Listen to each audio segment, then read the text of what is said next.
السلام عليكم ورحمة الله وبركاته. صاحبada ku xiran caalam dahsoon kusoo dhawaada barnaamij kale. Inta aynan u gelin waxaan idinka codsanaynaa haddii aad la socotid ama aad nagu xiran tahay fadlan ha ilaawin inaad subscribe saartid isla markaa aad rukumatid si aan ula socotid isla markaana aad mar walba qayb uga noqotid saaxiibada nagu xiran. barnaamijka maanta waxaan kusoo gudbin doonaa xaqiiqooyin ku saabsan dayaxa.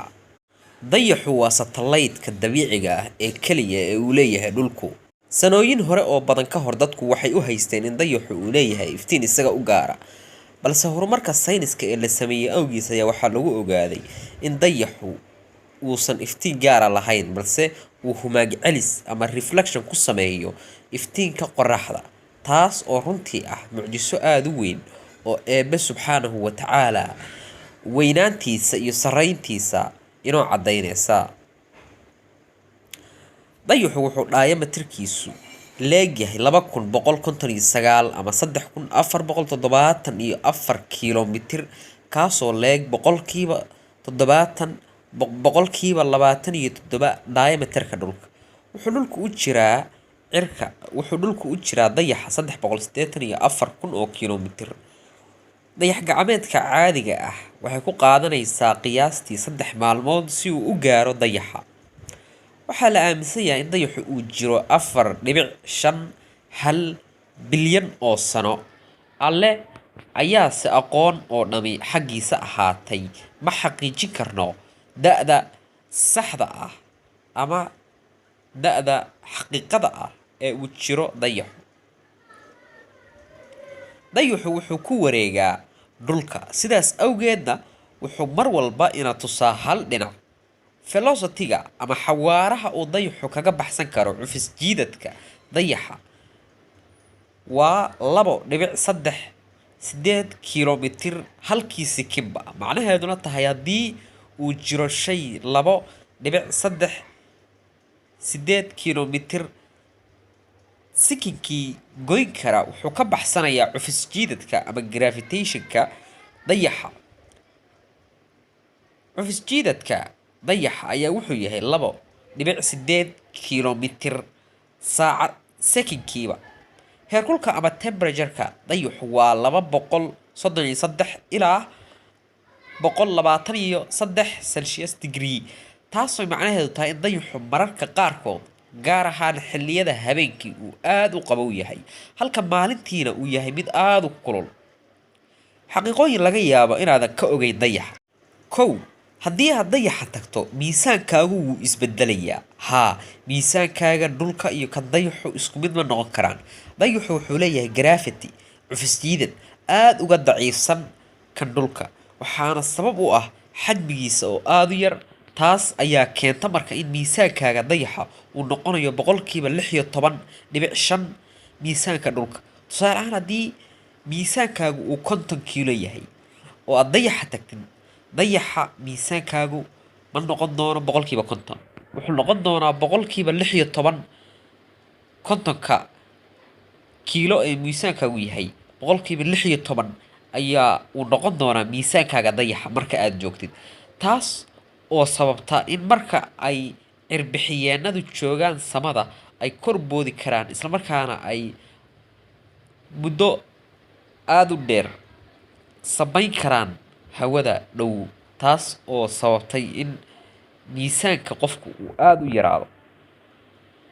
lambarka labaad, dayaxu ma leh atmosphere ama hawo. wax hawo la yiraahdo dayaxu ma leh. dayaxu ma leh wax hawooyin ah, sababtoo ah dayaxu aad ayuu u yaryahay. sidoo kale waxaa yar cufis jiidadka dayaxa ama gravitational force, mana xajisan karo atmosphere ama hawooyin ma leh awood uu ku haysto atmosphere. sidaa daraaddeed, haddii uu hawo yeeshana waxaa daqiiqado gudahood ku baabi'inaya dabaylaha qorraxda. waxaa la sheegaa in muddo hore uu dayaxu lahaa hawooyin, isla markaana uu laba ahaa, balse atmosphere marka aan ka hadlayno waxaan u jeedaa dabaysha, roobka, barafka, daruuraha iyo wixii la mid ah. balse dayaxu wuxuu leeyahay qabow iyo kulayl. maalintii dayaxu aad ayay u kulushahay halka habeenkiina uu aad u qabow yahay. lambarka saddexaad, maalinta dayaxu halkii maalin ee dayaxu waxay gaartaa 3 iyo bar maalmood 13 iyo bar maalmood yacni hal maalin oo dayaxa ah ayaa waxay u dhigantaa 13 maalmood iyo bar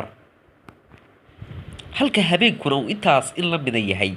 ama uu gaaro taasoo guud ahaanba habeen iyo maalinba isku ah 27 maalmood waa hal maalin oo 24 saac ee dhulka ah tusaale haddii aad dayaxa joogtid qorraxdu ma dhaceyso 24 saac gudahood ama 12 saac gudahood qorraxdu kuma dhaceyso qorraxdu waxay ku dhaceysaa 13 maalmood iyo bar maalin kaliya waa maalinkii halka habeenkiina intaas in la mid tahay oo 13 maalmood iyo bar ay qaadanayso waa arrin runtii cajiib ah lambarka afraad dayaxa haddii aad joogtid ma maqlaysid wax sanqadh ah ama cod ah sound xitaa jabaq yar ma maqlaysid maxaa yeelay sanqadha ama codku wuxuu u baahan yahay medium ama waxa loo yaqaan medium of transmission ama xiriiriye si uu u safro ama uu u gudbo sida adke solid liquid dareere ama gaasas kala gedisan oo hawooyina ayay u baahan tahay hawadu si ay transmission ama safar ama gudub u samayso oo u gaadho qofka maqlaya tusaale haddii aad ku jirtid gaari oo muraayaduhu ku dalcan yihiin ma maqlaysid wax sanqadh ah ama cod ah xitaa qofka daaqada soo istaaga wuxuu uu leeyahay ama uu ku qaylinayo ma maqlaysid maxaa yeelay codku wuxuu u baahan yahay medium ama xiriiriye waa tan keentay in cirbixiyeenada ama astronomersku aysan ismaqal xitaa haddii ay isu dhow yihiin waxay inta badan adeegsadaan si ay isu maqlaan microphones ama ka hadal ya ama fara ka hadalka taas sidoo kaleeto waxay isticmaalaan waxaa u sahla inay ismaqlaan suudka cirbixiyeenada kaas oo ka kooban hawooyin kala gedisan ama gudihiisa ay ku jiraan hawooyinkaas oo fudaydiya in si toosa uu cirbixiyeenka kale la socda u maqlo codkiisa lambarka shanaad dayaxu wuxuu dhulka kasii durkayaa sanad walba 3.5 sentimitir taas oo ka dhigan in dayaxu uu muddo badan kadib aad uga fogaan doono meesha uu maanta joogo waxaa dhici doonta xilli uu dayaxu ku wareego guud ahaanba dayaxa guud ahaanba dhulka muddo 47 maalmood ah taasi waxay bedeli doontaa waqtiga halka ay hadda ku qaadato 27 maalmood inuu dayaxu ku wareego dhulka xilligaas waxay ku qaadan doontaa 47 maalmood balse muddada ay taasi dhacayso ee cayiman alla weyne ayaa war u haya lambarka lixaad ee ugu dambeeya markii ugu horeysay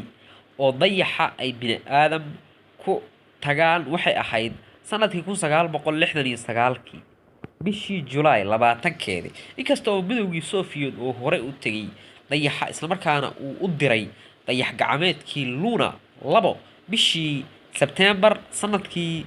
1959 kaasoo aan bini aadam saarnayn balse uu kaliya ahaa dayax gacmeed uu u diray midowgii Soviet balse Mareykanka ayaa ku guuleystay in bini aadam uu dayaxa caga dhigto inkastoo arrintaas ay dad fara badani diidan yihiin oo aaminsan yihiin cidna dayaxa tegin xaqiiqata arrinta dayaxa tegideedu waa su'aal taagan oo maalin uun xaqiiq ahaanteedu soo bixi doonto intaas ayaan kusoo gabagabaynaya balse intaan dhammayn waxaan idinka codsanayaa inaad subscribe saartaan haddii aad ka heshaanna aad saaxiibadaada la sii wadaagtaan sidoo kale waxaan idinka codsanaynaa in qaybta